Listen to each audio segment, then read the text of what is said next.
अस्सलामुअलैकुम रहमतुल्लाहि व बरकातुहू। प्यारे नाजरीन, जैसा कि करोना वायरस की वबा पूरी दुनिया च फैली है, साडे मुल्क च भी आई है। ये अल्लाह की तरफों आजमाइश है और ख़त्म हो जानी, अल्लाह की तरफों ख़त्म हो जानी है। लेकिन ये हुकूमत साडा साथ दे रही है। हुकूमत बार बार कह रही है कि तुसी इज्तमा विच ना जाओ, 4-4 बंदे 5-5 बंदे इकट्ठे ना हो, अगर होना भी तो फासला रखो, एहतियात वरतो, हथ ना मिलाओ, बगलगीर ना होवो। ये साडे फ़ायदे वास्ते किया जा रहा है तो फ़ायदा लेना चाहिए, क्योंकि हुकूमत जी बार बार सानू कह रही है कि जी यह काम तुसी कर लो। डॉक्टर भी आ रहे हैं, आन के हदायत दे रहे हैं कि यार ये अमल करो और इनू एहतियात करनी चाहिए। अपने आप को साफ सुथरा रखो, बार बार हथ धोवो, 20 सैकंड तक साबन नाल कम अज़ कम हथ धोवो तो कर लेना चाहिए। इसका हल तो यही है कि तौबा इस्तगफार करो, जितनी तौबा इस्तगफार हो सकती है उतनी करो। नमाज पंजगाना का एहतमाम करो और घर दे विच कुरान पाक की तिलावत करो। नबी करीम सल्लल्लाहु अलैहि वसल्लम ते कसरत नाल दरूद पाक पढ़ो।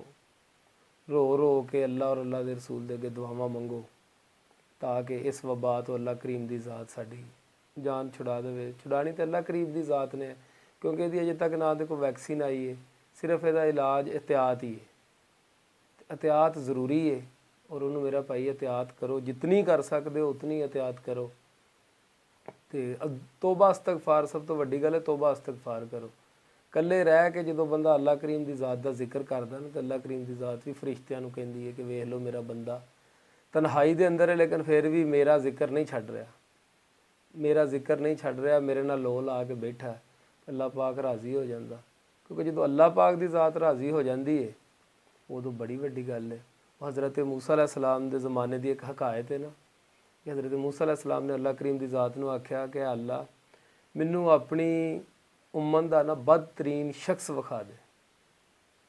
अल्लाह करीम की ज़ात ने आख्या मूसा तू बाहर खड़ा हो जा अपने दरवाजे दे, चंद मिनट तो बाद जिहड़ा शख्स लंघेगा ना वो तेरी उम्मत का बदतरीन शख्स है। हज़रत मूसा अलैहिस्सलाम बाहर खड़े होए, वेख्या तो एक शख्स से उन्हें अपना बच्चा मोढे ते पाया तो जा रहा। मूसा कलीमुल्लाह ने वेख लिया। उस तो बाद दिन का सिलसिला चलता रहा। असर तो बाद फिर हज़रत मूसा अलैहिस्सलाम ने अल्लाह के पैगंबर ने कहा मालका मैनू मेरी उम्मत का ना नेक तरीन शख्स की ज़ियारत भी करवा। अल्लाह करीम की ज़ात ने आख्या उत्थे ही खड़ा होई जिथे अगे खड़ा होया सा दरवाजे दे विच। चंद घड़ियां तो बाद एक शख्स आएगा, अगे इधरों आया सी हुण इधरों आएगा, वो ही मेरी उम्मत का ना तेरी उम्मत का सब तो नेक तरीन शख्स होएगा। हज़रत मूसा अलैहिस्सलाम की वेंदे ने कि वो ही शख्स बच्चा मोढे ते पाया ते आ रहा। छछो पंच पै गए भी मालका तेरियां रहमतां नूं तू ही जानना है, तेरे कमाल का तेनू ही पता। इहो ही बदतरीन, इहो ही नेक तरीन है। अल्लाह पाक की ज़ात अगे हम कलाम होए, ऐ मूसा ऐ अल्लाह पाक मेरी समझ च गल नहीं आई। वो ही बंदा बदतरीन शख्स है, वो ही बंदा नेक तरीन है। अल्लाह करीम की ज़ात ने आख्या कि वाकई जो गया सी तो बदतरीन सी, वो मेरी नाफरमानी करता सी, लेकिन ये जंगल के अंदर गया, बच्चे अपने सैर करवाने वास्ते गया सी। उत्थे बच्चे ने पूछा कि अबू जी यह जिहड़ा जंगल है ये तो वड्डी भी कोई शै है? वो कहता हाँ ये तो वड्डे पहाड़ ने। बच्चे फिर सवाल किया अबू जान पहाड़ तो वड्डी भी कोई चीज़ है? तो उन्हें कहा जी हाँ जी ये तो वड्डी भी है, वो तो वड्डे मेरे गुनाह ने। बच्चे फिर सवाल किया अबू जी तुहाडे गुनाहां तो वड्डी भी कोई शै है? तो उन्हें सर्द हा भरी भरन तो बाद कहन लगा हाँ इस तो वड्डी मेरे अल्लाह करीम की रहमत है। अल्लाह करीम कहता कि जो उन्हें अपने गुनाहां का इकरार भी कर लिया कि बहुत ज़्यादा ने और ये तो वड्डे ने पहाड़ों तो, और उस तो बाद मेरी रहमत का जो इकरार किया कि मेरी रहमत बहुत वड्डी है तो मैं उन्होंने बख्श दिता, तेरी उम्मत का नेक तरीन बना दिता। तो लिहाजा वो तो हज़रत मूसा अलैहिस्सलाम की कौम सी, हज़रत मूसा अलैहिस्सलाम का दौर सी। असी ऐसे नबी दे उम्मती हैं कि जिहदे बारे च अल्लाह पाक कहता कि मैं तेरे सदके सारी खालके कायनात नूं बना छड़िया।